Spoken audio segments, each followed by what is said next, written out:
ناظرین اکرام، وقت گزرتا رہا۔ اس وقت بنی اسرائیل میں پیغمبر مبعوث ہوتے رہے، مگر یہ قوم بد سے بدتر ہوتی رہی۔ یہ کسی بھی طرح اپنے گناہوں سے توبہ طائب ہونے یا ان کو ترک کرنے کے لیے تیار نہیں تھے۔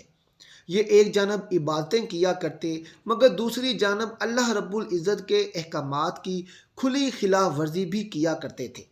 ان کے اس دوغلے پن سے اللہ رب العزت ان سے ناراض ہو گیا۔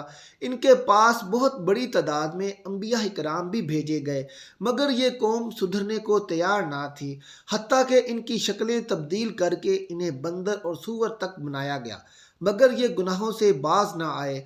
تب اللہ رب العزت نے ان پر لعنت بھیج دی۔ ناظرین اکرام، وقت گزرتا رہا اور آخر 586 قبل از مسیح میں بخت نصر نے ان کے ملک پر حملہ کیا۔ ان کا ہیکل مکمل طور پر تباہ و برباد کر دیا۔ ہیکل میں سے تابوت سکینہ نکالا، 5 سے 6 لاکھ کے قریب یہودیوں کو قتل کیا اور تقریباً 2 لاکھ یہودیوں کو قید کیا اور اپنے ساتھ انہیں عراق لے گیا۔ اس نے شہر سے باہر یہودی غلاموں کی ایک بستی تعمیر کی جس کا نام تل ابیب رکھا گیا۔ 70 سال تک ہیکل سلیمانی صفحہ ہستی سے مٹا رہا۔ دوسری طرف بخت نصر نے تابوت سکینہ کی شدید بے حرمتی کی اور اسے کہیں پھینک دیا جس کا کسی کو معلوم نہیں تھا۔ کہا جاتا ہے کہ اس کی اس حرکت کا عذاب اسے اور اس کے ملک کو اس طرح ملا کہ سن 539 قبل از مسیح میں ایران کے بادشاہ سائرس نے بابل یعنی عراق پر حملہ کر دیا اور بابل کے ولی عہد کو شکست فاش دے کر بابلی سلطنت کا مکمل خاتمہ کر دیا۔ سائرس ایک نرم دل اور انصاف پسند حکمران تھا۔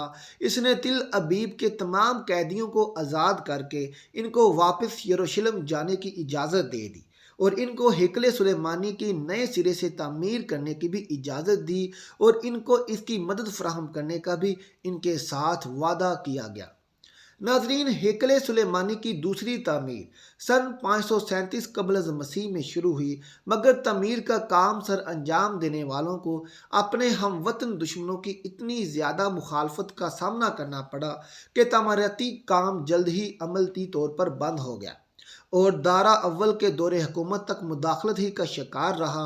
اس کی حکمرانی کے دوسرے سال حضرت زکریا علیہ السلام نے وہاں کے گورنر اور سردار کاہن یوشع کی حوصلہ افزائی کی کہ وہ ہیکل کی تعمیر ثانی کی دوبارہ کوشش کریں اور اسے دوبارہ تعمیر کروائیں۔ اس نے اس کا مثبت رد عمل کا اظہار کیا اور پوری قوم کی پرجوش تائید اور ایرانی حکام اور بذات خود بادشاہ کی مدد سے ہیکل ثانی اپنی اضافی تعمیرات سمیت 4.5 سال کے عرصہ میں تکمیل کو پہنچا، مگر اس بار ہیکل میں تابوت سکینہ نہیں مل سکا۔ اس کے بارے میں آج تک کسی کو معلوم نہیں کہ بخت نصر نے تابوت سکینہ کو کہاں پھینکا تھا، کہاں رکھا تھا، کہاں دفن کیا تھا، یہ کسی کو معلوم نہیں ہو سکا۔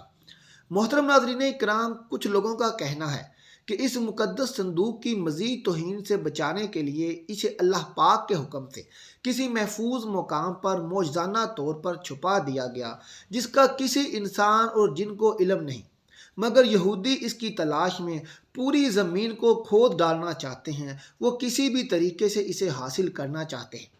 حضرت عیسیٰ علیہ السلام کے مصلوب ہونے کا واقعہ پیش آیا۔ آپ کے مصلوب ہونے کے 70 سال بعد ایک بار پھر یہودیوں پر اللہ رب العزت کا عذاب نازل ہوا۔ اس پر یہ عذاب ٹائٹس کی شکل میں تھا۔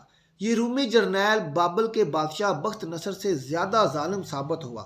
اس نے ایک ہی دن میں لاکھوں یہودیوں کی اینٹ سے اینٹ بجا دی اور یہودیوں کو ہمیشہ کے لیے یروشلم سے باہر نکال دیا۔ اس دوران یہودی پوری دنیا میں بکھر کر رسوا ہو کر رہ گئے۔ یہ کئی صدیوں تک ایسے ہی بھٹکتے رہے۔ اس کے بعد برطانیہ نے جب فلسطین پر قبضہ کیا تو ساتھ ہی اس فسادی قوم اسرائیل کی فلسطین میں جنم دے دیا، اور یوں صدیوں سے دھکے کھانے والی قوم کو ایک بار پھر اس ملک اسرائیل میں اکٹھے ہونے کی اجازت مل گئی۔ مگر یہ قوم اپنی ہزاروں سال پرانی ناپاک سازشی فطرت سے باز نہ آئی اور یہ برطانیہ کے جنم دیے ہوئے اسرائیل تک محدود نہ رہے۔ ایک بار پھر ہمسایہ ممالک کے لیے اپنی فطرت سے مجبور ہو کر مصیبت بننے لگے۔ محترم ناظرین کرام، آج اس قوم کی شرارتیں اور سازشیں دیکھ کر اندازہ ہوتا ہے کہ یہ آج سے 2-3 ہزار سال پہلے بھی کس قدر بد کردار اور سازشی قوم رہے ہوں گے، جس کی وجہ سے اللہ رب العزت نے اس قوم پر لعنت بھیجی اور اسے تباہ و برباد بھی کیا اور ان کی شکلیں بھی تبدیل کی۔ ناظرین، آپ اس قوم کا اندازہ یوں کیجئے کہ یہودیوں کو جس بستی تل ابیب میں بخت نصر نے قیدی بنا کر رکھا تھا، وہ اس کو آج تک نہیں بھولے۔ انہوں نے اسرائیل بنانے کے بعد اپنے ایک شہر کا نام تل ابیب رکھ لیا، جبکہ ہم مسلمان اس مسجد اقصیٰ کو بھی بھول گئے جہاں ہمارے پیارے نبی کریم صلی اللہ علیہ وآلہ وسلم نے معراج کی رات تمام انبیاء کی امامت کروائی تھی۔